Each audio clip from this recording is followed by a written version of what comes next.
Dans la philosophie du vrai Lean, l'entreprise doit être en capacité de répondre à toute la demande de ses clients. C'est-à-dire d'être en capacité de livrer les produits avec la qualité requise, dans la quantité et les délais attendus. Et tout ça au prix indiqué, avec un vrai bonjour et un vrai sourire.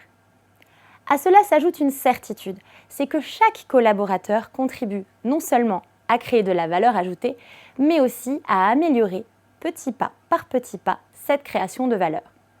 Je me souviens de Nicolas, qui lors d'appels clients pour des demandes de prêt à la consommation, avait compris que pour bien répondre à la demande de ses clients, il fallait avoir tout bien compris et tout bien noté. Il avait travaillé son écoute et très vite amélioré ses résultats. Le Lean, c'est donc une discipline qui conduit chacun à apprendre comment se rapprocher d'un idéal pour l'entreprise, sans pour autant imposer un chemin unique et tracé d'avance. C'est là où le management prend sa place dans la philosophie du Lean. On peut dire, autrement exprimé, qu'il s'agit d'un processus d'amélioration dans le sens où l'on cherche en permanence à livrer un meilleur service aux clients, au meilleur coût et dans un meilleur contexte managérial. Chaque problème rencontré est considéré, non pas comme un échec, mais précisément comme une opportunité d'amélioration.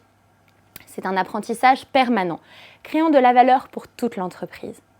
Cette valeur est mesurée et est rendue visible, permettant de voir et de comprendre les gains obtenus après chaque action d'amélioration.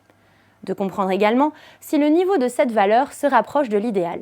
L'idéal, ici, exprimé en objectif. Le manager Lean, en bon servant leader, est centré sur le respect et le développement de ses collaborateurs.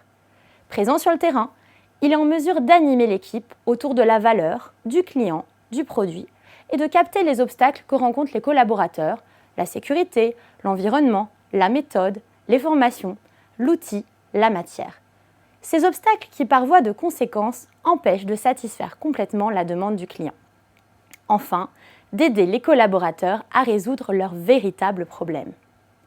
Je me souviens de Philippe, préparateur de commandes sur un entrepôt qui se cognait régulièrement les tibias dans une barre de son chariot de préparation. Avec son manager, ils ont amélioré le chariot en entourant cette barre de 2 épaisseurs de mousse et ainsi protégé les tibias de Philippe. Je ne sais vraiment pas lequel des deux était le plus fier. Le collaborateur qui avait trouvé une solution que tout le monde copiait dès le lendemain ou son manager qui voyait l'enthousiasme dans les yeux de Philippe. Donc le manager Lean s'occupe de développer les hommes pour permettre de mieux fabriquer les produits.